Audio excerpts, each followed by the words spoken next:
अवधूत चिंतन श्री गुरुदेव दत्त श्री स्वामी समर्थ। माझ्या चॅनलवरती तुमचं मनापासून स्वागत आहे।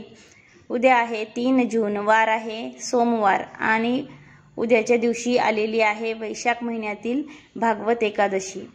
तर पहा, आज रविवार आहे, आज देखील अप्रस्मार्त एकादशी आहे, त्याचबरोबर उद्या भागवत एकादशी आहे। तर आज जी एकादशी आलेली आहे, तर या एकादशीचं व्रत जे आहे ते ऋषीमुनी जे आहेत तर ते या एकादशीचं व्रत करत असतात। त्याचबरोबर वारकरी संप्रदायामध्ये भागवत एकादशीचं व्रत हे अत्यंत महत्त्वाचं मानलं जातं। यामुळे वारकरी संप्रदायामध्ये हे व्रत केलं जातं।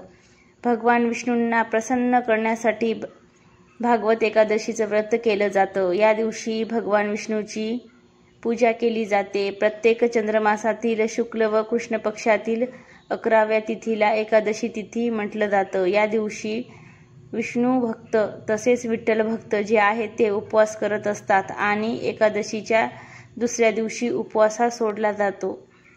जर आपण एकादशीचं व्रत केलं तर आपल्याकडून झालेल्या काही चुका, कळत नकळत काही पाप आपण केलेली असेल तर त्या पापातून, वाईट कर्मातून, वाईट भोगातून आपली मुक्तता होते असं म्हटलं जातं। म्हणून या एकादशीचं व्रत जे आहे तर ते केलं जातं। परंतु पहा, आपण सर्वजण महिन्यातून 2 एकादशी येतात, जी आषाढी एकादशी असते त्या एकादशीचं व्रत जास्त करून केलं जातं। परंतु बघा, महिन्यातून ज्या एकादशी येतात त्या एकादशीला आपण व्रत न करता भगवान श्री हरी विष्णूची विधिवत पूजा केली आणि सोबतच काही उपाय केले तर नक्कीच एकादशी व्रताचं फळ हे आपल्याला मिळत असतं।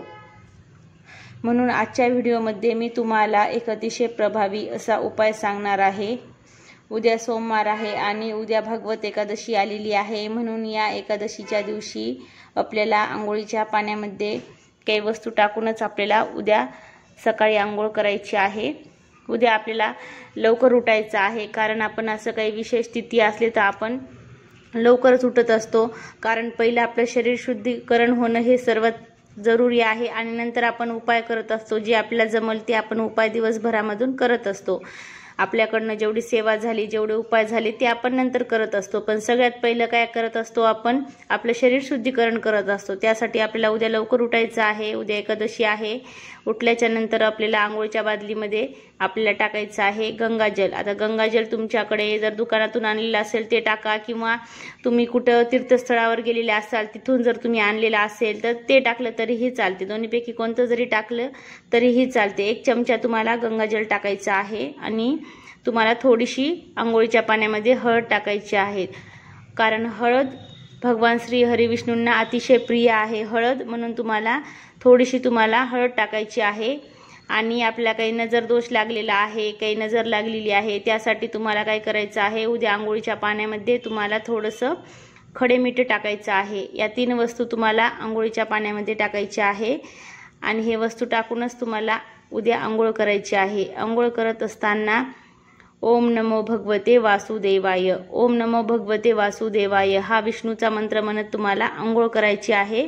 उद्या ही आंघोळ तुम्हाला लवकर करायची आहे, होईल तेवढं तुम्हाला लवकर करण्याचा प्रयत्न आंघोळ करायची आहे।